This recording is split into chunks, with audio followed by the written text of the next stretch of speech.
ሰላም ውድ ሀገሬ ልጆች፣ ዛሬ የምገኘው መሀል ጀርመን ላይ ነው። እንደምታዩት ይሄ ጀርመን የእግረኞች መንገድ ነው። በአጭር ጊዜ ውስጥ ተሰርቶ የኮሪደር ልማት በጣም በአማረ መልኩ ሰዎች የተጠቀሙበት ይገኛል። እንደምታዩት ጀርመን በጣም እየደመቀች የምትገኝ ይሄ ዋናው መንገድ ነው። ወደ ለቡ የሚወስደን መንገድ ነው። ወደ ለቡ፣ ወደ ጋርመንት፣ ወደ ላፍቶ የሚወስደን መንገድ ነው። እስሬ ስንሄድ ደግሞ ወደ ሜክሲኮና ሳር ቤት ነው የሚወስደን። እስሬ ወደዛ ደግሞ ወደ አየር መንገድና ወደ አየር ጤናና ወደ ቄራ የሚወስደን መንገድ ነው። እንደምታዩት እየደመቀች የምትገኝ ሰፈር ናት። የተለያዩ ሪል ስቴቶች አፓርትመንት ቤቶችን እየገነቡ ነው የሚገኙት። እንዲሁም የተለያዩ ሱቆች ይገኙበታል። እየደመቀች የምትገኝ ሰፈር ናት። እዚህ ሰፈር ላይ ዛሬ የተገኘንበት ዋነኛው ምክንያታችን አንድ ሪል ስቴት አፓርትመንት ቤቶችን እየገነባ እየሸጠ ነው የሚገኘው። ለመኖሪያነት የምትፈልጉ ውድ ሀገሬ ልጆች ቆንጆ የሆነ አፓርትመንት ይዤላችሁ መጥቻለሁ። ጀርመን አደባባዩ ጠጋ ብሎ የሚገርም ማራኪ የሆነ አፓርትመንት ቤቶችን በፕሮሞሽን ዋጋ ሮያል ሆምስ እየሸጠ ነው የሚገኘው። ስለዚህ ወደ ውስጥ ገብተን ደግሞ የካሬ አማራጮችን እንመለከታለን። ከባለ 2 መኝታ እስከ ባለ 3 መኝታ ጀምሮ ነው በ15% ቅድመ ክፍያ በፕሮሞሽን ዋጋ፣ ያ ማለት በካሬ 68,000 ብር እየተሸጡ ነው የሚገኙት። ግንባታቸው 80% የተደረሱ ናቸው። ወደ ውስጥ ገብተን ምን ይመስላሉ የሚለውን እንመለከታለን።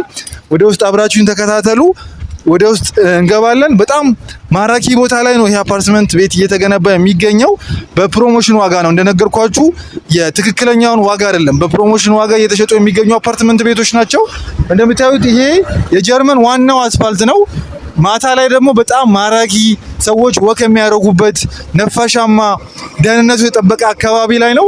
እዚህ አካባቢ ላይ ቤት ለመግዛት የምታስቡ የሀገሬ ልጆች በፕሮሞሽን ዋጋ በካሬ 68,000 ብር በ15% ቅድመ ክፍያ ምን ይመስላሉ ቤቶቹን የሚለውን ወደ ውስጥ ገብተን ሳምፕል ሃውስ ስላሉ ግንባታው 8ኛ ፎቅ ላይ ስለደረሰ ወደ ውስጥ ገብተን ምን ይመስላሉ የሚለውን እናያለን። አብራችሁን ሆኑ፣ ተከታተሉ። ውድ ተመልካቾቻችን እንደተናገርነው መሀል ጀርመን ላይ ቅድም ከውጭ ተመልክተነዋል። አሁን ሳይቱ ላይ ገብተናል። 6000 ካሬ ላይ ያረፈ አሁን ላይ ግንባታው 80% እየደረሰ ህንፃ ነው። G+11 ናቸው ህንፃዎቹ የሚገነቡት። አሁን 8ኛ ላይ ደርሰዋል። የምናስረክበው በ1 ዓመት ከ6 ወር ውስጥ ማለትም 8ኛ ላይ ፎቅ የደረሰውን 11ኛ ፎቅ ላይ አድርገን በሰሚ ፊኒሽድ ነው የምናስረክበው። የውጭ በር፣ የውጭ መስታወቶችን እንሰራለን። ቤቶቹ ላይ 2 ሊፍቶች ይኖሩታል። በፍሎር 4 ቤት ነው። 1 ሊፍት ለ2 ቤት ማለት ነው። ኮምፓውንድ መሆኑ ደግሞ የበለጠ ተመራጭ ያደርገዋል። የልጆች መጫወቻዎች ይኖሩታል፣ ጂሞች ይኖሩታል፣ የከርሰ ምድር ውሃ ይኖረዋል፣ መኪና ማቆሚያ ፓርኪንጎች ይኖሩታል። አካባቢውም ለመኖሪያነት ተመራጭ ነው። ከአስፋልቱ ገባ ብሎ የተሰሩ የሚገኙ አፓርትመንት ቤቶች ናቸው።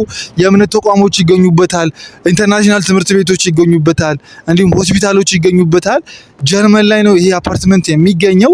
አሁን ላይ የተሸጡ የሚገኙት በፕሮሞሽን ዋጋ ነው። በማስታወቂያ በካሬ 68,000 ብር ነው።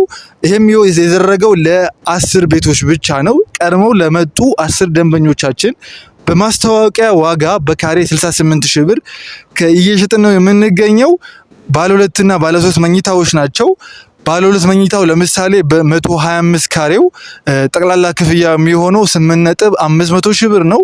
15% ነው የመጀመሪያ ዙር ክፍያ የሚሆነው። ያ ማለት ወደ 1.2 ሚሊዮን ብር ከፍላችሁ የቤት ባለቤት መሆን ትችላላችሁ። ቀሪውን ቀስ ብላችሁ በ1 ዓመት ከ6 ወር ውስጥ ቤቱን እስከምትረከቡ ድረስ ቀስ ብላችሁ መክፈል ትችላላችሁ። ወደ ውስጥ ገብተን ሳምፕል ሃውሶች አሉ። ምን ይመስላል የሚለውን ውስጥ ላይ ደግሞ በደንብ እንመለከታለን። ባለ 3 መኝታ ለምትፈልጉ ደግሞ ሰፋ ያለ ካሬ 155 ካሬ ጠቅላላ ክፍያው የሚሆነው ወደ 10,500,000 ብር ነው። ይሄ የባለ 3 መኝታው ነው ማለት ነው። የመጀመሪያ ዙር ክፍያ መክፈል የሚጠበቅባችሁ 15% ወደ 1.500,000 ብር ነው።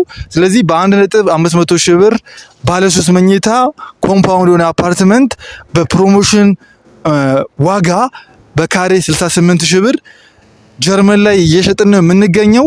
ኮምፓውንድ የሆነ አፓርትመንት ነው። ወደ ውስጥ ገብተን ምን ይመስላል የሚለውን እንመለከታለን። አብራችሁን ሆኑ። 125 ካሬው ባለ 2 መኝታው ሳምፕል ሃውሱን ምን ይመስላል የሚለውን እንመለከታለን። ይሄ እንደምታዩት ሰፋ ያለ ለቀቅ ያለ ባለ 2 መኝታው ሳሎኑ ነው። በዚህኛው ፊት ለፊት ቪው የምናገኘው ወደ ኮምፓውንዱ የልጆች መጫወቻውን ነው ቪው የምናገኘው ማለት ነው። የጥሩ ብርሃን የምናገኝበት ባለ 2 መኝታው ነው። ምን ይመስላል የሚለውን ወደ መኝታ ቤቶቹ ገብተን እናያለን። እቺኛዋ ኮሊደር ናት። ሰፋ ያለች ኮሊደር ይኖረናል። ይሄ የልጆች ባዝሩም ኮመን ባዝሩም ነው የሚሆነው። ይሄኛው ደግሞ እኔ በጣም የምወደው 125 ካሬ ሆኖ ለቀቅ ያለ የልጆች መኝታ ቤት ነው የሚሆነው። እንደምታዩት በደንብ ብርሃን ይገባበታል። በዚህኛውም በኩል ብርሃን ይገባል፣ በዛኛውም ሳይድ ብርሃን ይገባል።